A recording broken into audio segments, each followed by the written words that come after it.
น้ำจะเชื่อตามที่คอยเบิ้ง สุกตามเก่านี่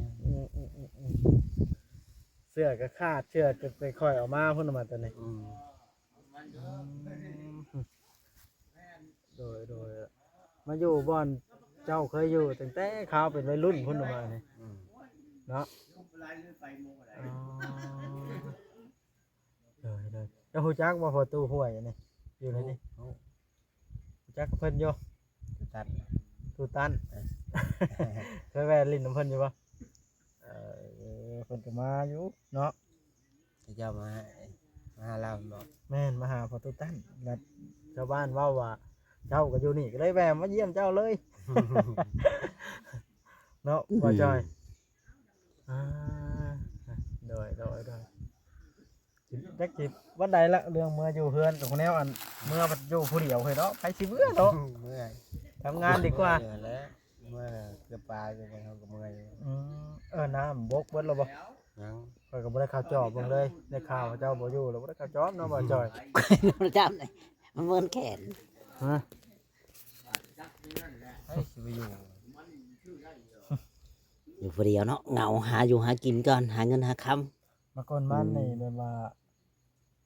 กินอยู่น้ำเพิ่นบ่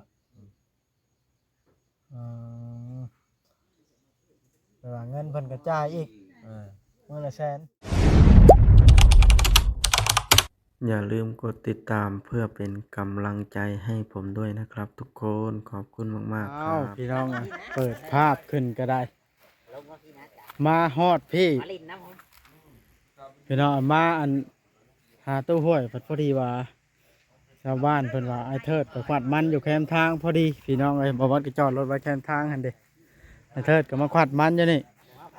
โอ้สบายดีไอ้เทิด สบายดี ก็แต่คือเอ้าจะมาอยู่วันไหนอันนี้อยู่น้ำพี่น้องบ่ฮะ คนนั้นยังว่า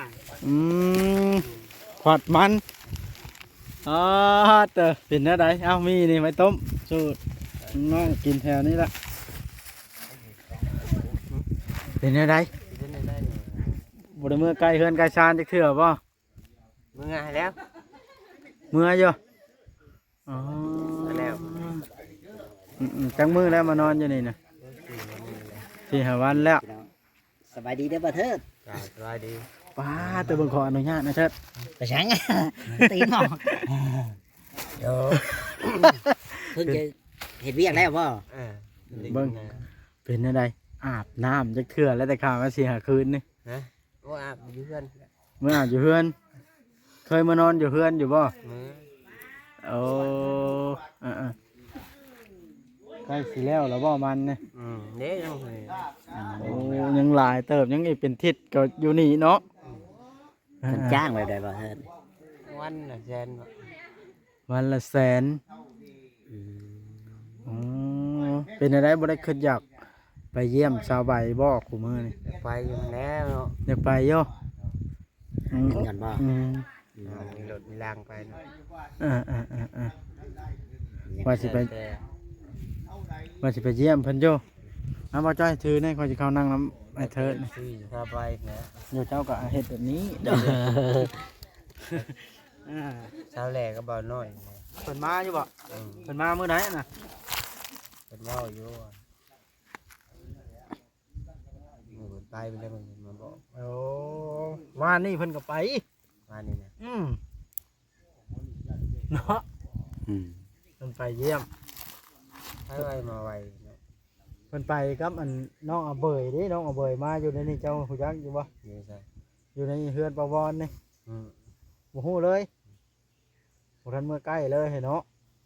แล้วนะเมื่อเจ้าก็บ่ไปวนเนาะ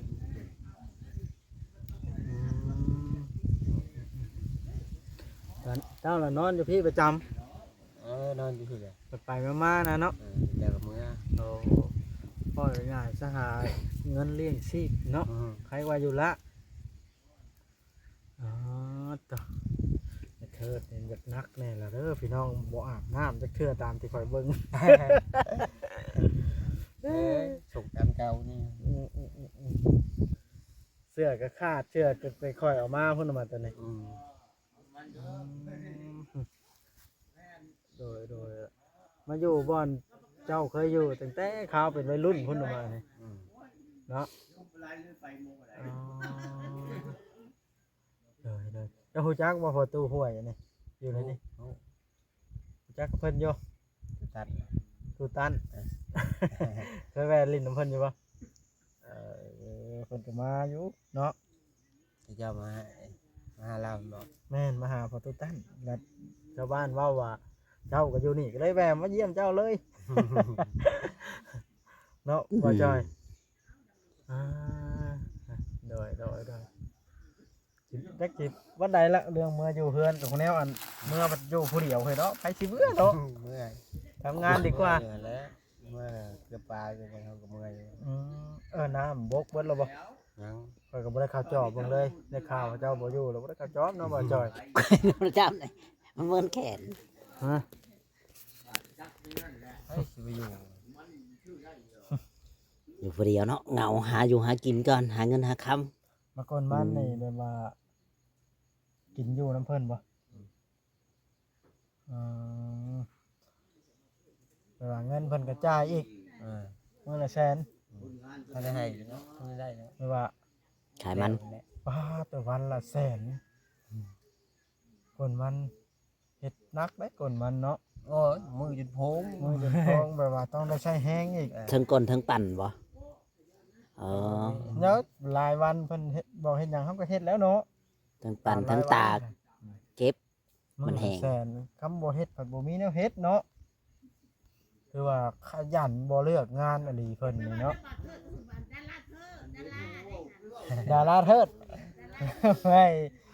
ก็แล้วเนาะไอ้เทิดแฟนยังมีเพิ่งกูมือนี่ได้เพิ่งผ้าชายชินชายอันนั้นล่ะบ่ได้นี่หรือว่าใดนะ เขียนค อืมแล้วแหละเพิ่นก็มาแวะลิ้นเด้อวานนี่ บ้านนี่บ่ มือใดบ่แม่นเนาะ แต่มือนึง ำหลายมือแล้ว โดยต่อชื่อว่าชุดยอดแห่งผู้นี้เนาะชุดยอดของความรู้นี่นะ ลูกมันขยัน เอากับมือเนาะเห็ดเนาะกันอยู่กันอยู่นี่แหละ แมนพอได้กินพอได้ใช้เนาะดีกว่าเฮาบ่เห็นหยังเลยอยู่ซื่อๆห่วยบ่ได้กิน ถ้าชามมันเมียออกมาเนาะเมียเจ้าความตุ้ยเดี๋ยวนี้คอยเบิ่งในรูปครับ เจ้าออกมาจักสิจื้อหรือว่าเต็มเบ่งหน้านี่เนาะ อืม ไปในรูปบ่น้อยไปถ่ายลงมาเดี๋ยวเอาว่ะ อยู่ในห้องเลย มัน จักจีบจักเดือนเนี่ย ครบกำหนดมาแล้วเท่าไรเขาบอกว่าเท่าไรนะ แล้วแต่แล้วบาดนี้ แล้วแต่ ผู้ใหญ่เพิ่นเนาะเพราะว่าเฮากับเมื่อยเว้าให้เอาออกแล้วติ บ่ออกก็แล้วแต่เพิ่นว่าคันเอาออกมามันก็ย่านมันบ่เช้าคือเพิ่นเว้าแล้วเนาะ อืมพังเบิ้งเลยแหละถึงกำหนดมันอะไร แม่น ฮอดกำหนดที่ ๆ เขา แล้ว เอา ก็ ว่า 6เดือนเนาะ อืม มันก็ได้เดือนปลายเธอแล้วก็เหงา ยังอีกโอ้หลายเดือนเติมได้เลย เอาแล้วเอาดำน้ำเลยเกือบแล้ว ดำนา ประมา เอา ณ ยกกว่าแล้วเนาะเกี่ยวเข่าพุ่นแล้วเนาะเกี่ยว เกือ เข่า บ อีก เกือบเกือบฮอดได้ อ่า แต่ว่าบ่ฮอดดอก นี่ แต่ว่า นี่ เกือบ เดี๋ยวนี้1 เดือนแล้วเนาะ อืม 2 เดือนเดือน 3 เดือน 4 เดือน 5 เดือน 6 พอดี6 เดือนดำนะ ดำเดือน 7พอดีดำนาปั๊บเนาะ ดำนา เดือน อ่าเจ้า 7ยังอีกเฮิงเติมเนาะแล้วอดเอาคือฮอดก็ได้มีแต่ว่าอดบ่ได้อีหลีเฮาก็ไปเยี่ยมเอาเนาะ ยามเนาะคะแนนว่ามันดีมันเศร้าเนาะ อืม อืม ออกมา พันดีพันเช้าก็ดีแล้วเนาะอยู่นำกัน เจ้าก็ได้เมียงามได้บัด แล้ นี้ วมันบ่เฮ็ดอีกเก่า เมียก็สิตุ้ยขาวโอ้ยเธอสิโบนี่จะขังแล้วบ่าได้ เนาะบ่าจ้อย อืม เราก็อยู่หั่นเราก็บ่แม่นว่าไปลิ้นผู้บ่าวชาวแพรวเนาะมีแต่หมู่ผู้หญิงเต็มว่าที่ลาวก็ได้ผู้หญิงก็มีผู้ชายก็มีฮะ เดินหันนะ แต่ว่าคนละห้องกันไปอยู่ เออว่าเพิ่นอยู่ในศูนย์บำบัดแต่ว่ามันเพิ่นก็บ่ได้เอารวมกันเนาะไอ้เถิดว่าเพิ่นปล่อยออกมารวมเท่าแต่เวลาคนไปเยี่ยมซื่อๆ ญาติมาเยี่ยม อ่า อืม เดี๋ยวว่ามีโอกาสเขาแต่งตัวดีๆก็ไปเยี่ยมเท่านั้นแหละ หาเงินหาคำได้คน ไป นี้ นะเขาก็ได้ให้ถ้าได้เงินนะครับ อยากไปเยอะ ยืมรถเขาเจ้ากะยังไงเนาะเอา คือว่าละเนาะ เอาได้เงินได้คำก่อนพอได้ชื่อไก่ชื่อกาไปฝาก มาขาม ชื่อของอยู่ของกินนั่นแหละ อืม มีเงินมีคำจักเล็กจักน้อยอะนะพอได้ชื่อว่าอย่างนั้นเสีย อ่า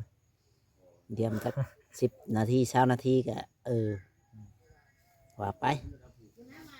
ครับเอาไอ้เทิดนี่เนาะ โอ้แดงเพิ่น แถวนี้เราฮู้จักหมดนะ เล่าจากเอิ้นบ้านนะ ไว้ว่าฮู้จักหมดบอกเจ้าเคยอยู่แต่น้อยบ่รู้ว่าได้ เนาะมันเป็น แต่ แต่เป็นผู้บ่าวแล้วฮู้จักแบบมาลินแบบนี้เนาะฮู้จักหมู่ฮู้จักพวกฮู้จักแบบ เจ้าก็มีญาติพี่น้องอยู่พี่บ่เมื่อก่อนหรือว่ามีเฉพาะนักเรายังฮู้จัก ไอ้เทิดนี่เราไปอยู่ชัยก็อยู่ได้ได้ ได้คนง่ายๆแบบบ่ผิดบ่เลวแพ้นะ แล้วดู อืม แล้วดูเห็ดเวิ หมู่บอกหยังเราก็ อ เฮ็ ยา ด กให้อยู่ อืม ทุบชวนอ้อยอยู่ว่านั่นก็บ่อยากให้เราไปใส่อยากให้เราอยู่ในชวนอ้อยนะเราบัดขับรถก็เป็น เอาเราเฮ็ดเป็นทุกอย่าง ขับรถฟอร์ดดุดตอนนั้นก็แม่นได้เงินเป็นตื้อนะมาบ่ไอ้เทิดเล็กๆน้อยๆนี่วะ พอได้ชื่อกิน หาเงินซื้อกินก็พอได้กินนี่แหละเนาะไอ้เทิด มันบ่พอได้เก็บเนาะ หลายคนน่ะหลีเนาะไอ้เทิดเพิ่นออกมาก่อนมันแล้วล่ะเพิ่นเมื่อบ่คำละเรือได้เจ้าเอาคนงานให้เนาะเฮาเข้ามาตอนนั้นเที่ยงอันนี้ยังบ่ทันตั้งเสาเนาะ แม่นว่า เราจอย ข่อยบ่ได้เคยมาจัก ต เทื่ อ อน แล้ว ตอนไอ้เทิดอันบ่มีบอลอยู่ตอนตามหาไอ้เทิดตอนนั้นสิชื่อดินให้นั่นเด้ จักแล้วข่อยบ่ได้มาจักเทื่อเด้ แม่นบ่ เออ เที่ยงอันนี้ยังบ่ทันตั้งเสานํเข้ามานะ ข่อยบ่ได้มาจัก เจ้ากำลังมาถึงนี้มาถึง เออ เถียง จังนาทีแล้วบ่จอย 10 10นาที อืม อ๋ออีกน้อยหนึงก่อนจังสิให้ไอ้เทิดไปพักผ่อนเพื่อเพิ่นสิเห็นตัว FC ก็ได้เนาะไอ้เทิด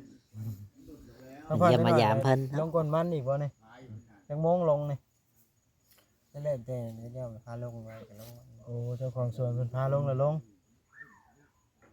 หมู่เฮ็ดในเนาะเฮาก็ เพิ่นนับมื้อเนาะมื้อละแสนสมมุติ5มื้อก็ได้500,000 6มื้อได้600,000 อืม 7มื้อได้ 1,000 บาท เท่ากับเดือนละ 4,000 บาทเนาะ4ทิศได้เดือนหนึง อืมคันว่าเฮาเฮ็ดคุมื้อ เพิ่นเฮ็ด ถึง ทุกมื้อนะ ถึงมันบ่มีได้ แต่ จัง ว่าเรื่องคนมันนี่มันเป็นงานสิค่อนข้างจะหนักแหน่จักหน้อย นั่งนะ เนาะแล้วคนพร้อมบ่คนแล้วนะบ่แม่นคนนี้ครบ ทุกอย่างอะนะครั จะ บ เฮ็ดได้บ่ว่าจอย ยอม ต้องร่าง บ่เค กาย ย เฮ็ด แข็งแรงทำไอ้เทิดนี่เด้ เออ น้ำพร้อมติดธงมา เตา เฮ้ยเอาเหล้าติดธงบ่ของมือนี่ ของคนเอา ของเพิ่น บ่แม่นแล้วจะหาว่าบ่เติมกินเหล้าอีกพอผากคนร้อย เจ้าภาพไอ้เทิดถือเจ้าบ่มีธงเอา พอผาก แล้วไอ้เทิดกินเหล้าแต่เก่าก็บ่เคยกินนะว่ะ พอผากแล้วใบยังบ่เติมบ่สิกินเหล้าหน่อย เออ รู้กันเราสิไปแบบเอาไปอาหารรถ เมียงกองเมืองลาวเนี่ยบ่จอยเจ้าของเราเนาะ เจ้าของ เป็นที่ให้คือเพิ่น อืม ทำกินกัน หลายคนเนาะอยู่นี่ก็ได้บ่ได้แบบว่าอยู่เป็นส่วนตัวเนาะเอามาเฮ็ดงานเลยเนาะอันอยากชวนตัวกันเนาะอยู่เฮือนแล้วติ เหตุการณ์เหตุงานก็แบบนี้ สบายนั่นก็ให้ไอ้เถิดอ้าวไอ้น้อยไปเยี่ยมวานนี่แล้วให้ว่านี่ถามหาเจ้าแล้วใช้ไอ้เถิดบ่ได้มาเพิ่นว่าไอ้น้อยพาอาเบยไปเด้อาเบยมาอยู่นี่ก็เลยพาไป อย่าเบื่อยเลยเรื่อยแล้ววะเนาะ เอ้ยแล้วเนาะคันอาเบยสิมาอยู่นํเจ้าได้สิให้อยู่บ่ ก็แล้วแต่เขา แล้วแต่เขาเนาะอันนี้ก็กูแม่นถามหาดราม่าพี่น้องถามหยอกไอ้เถิดซื่อๆ เขาบ่ได้คัดของ อืม นี่แหละไอ้เธอนี่เล่าใจดีเนาะขนาดว่าเนาะมาอยู่เลยว่าไม่ได้ขัดข้อง จะจริงเขาก็บ่มาหรอกเนาะ แต่จริงเขากับมีเฮือนมีชานแล้วเขาบ่มา ไปถามเราซื่อ เออ ๆ เราเยี่ยมลุงเยี่ยมเอื้อยมัน อืม ไปเยี่ยม แม่ แม่น้องเบยนะ จัก โอ้บ่ค่อยบ่เห็นแล้วนะจักขึ้นไปจังใดเนาะ อืม นี่เรา มาแต่น้องเบยกับเมีย เราไปแต่เล่าอีกนั้น แม่ไหนต่างหากอีกเนาะคือแม่ก็ได้ หัวเราเนี่ยแต่เราไปแต่ทะลุผ่านไปเลยเนาะ อืม แยกกันไป คนละทิศคนละทางคือว่าแหละมันแตกแยกกันไป อยู่ไปอยู่มัน โอ้นี่ผู้ไปน้ำเล่าเลยได้เห็นเนาะมีแต่เล่าใบเดียวนะ ใช่ แม่เลย ผัวแล้วแม่นบ่ซะ มีแต่พัวเราเลย ผัวใหม่แล้วนะเนาะ ขายรีปกติว่าขายรถไทยเนี่ย แม่แล้วนะจะคอยก็ได้เห็นแต่ใน FC คอมเมนต์ แต่อ่านคอมเมนต์ว่าเขาขายแต่ความเป็นจริงเขาก็บ่ฮู้ อืมบ่จักคือกัน อืม เพื่อกับ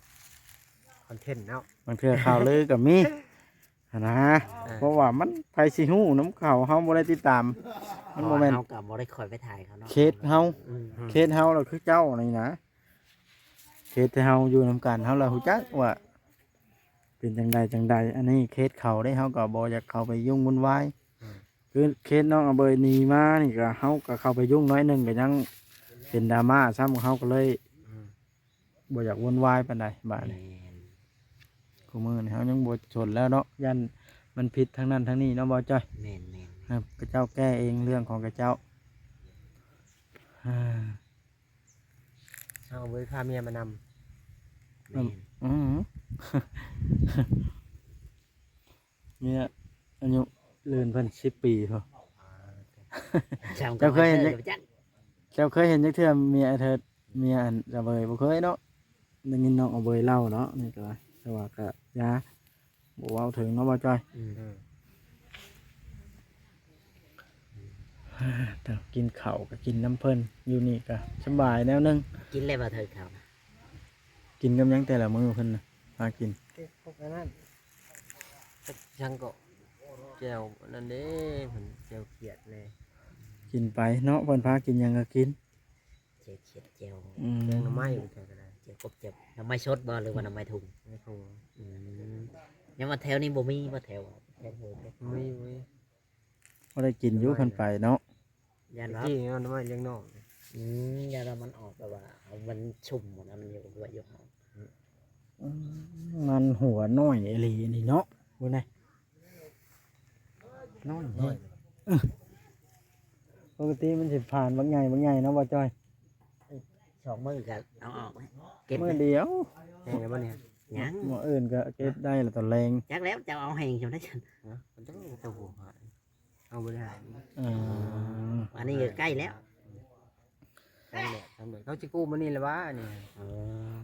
มันจังได้น้ำหนักดีบ่ มันบ่แห้งครับบ่ได้นะ กระต่างไหม เอาตัวหนักมาพันอีก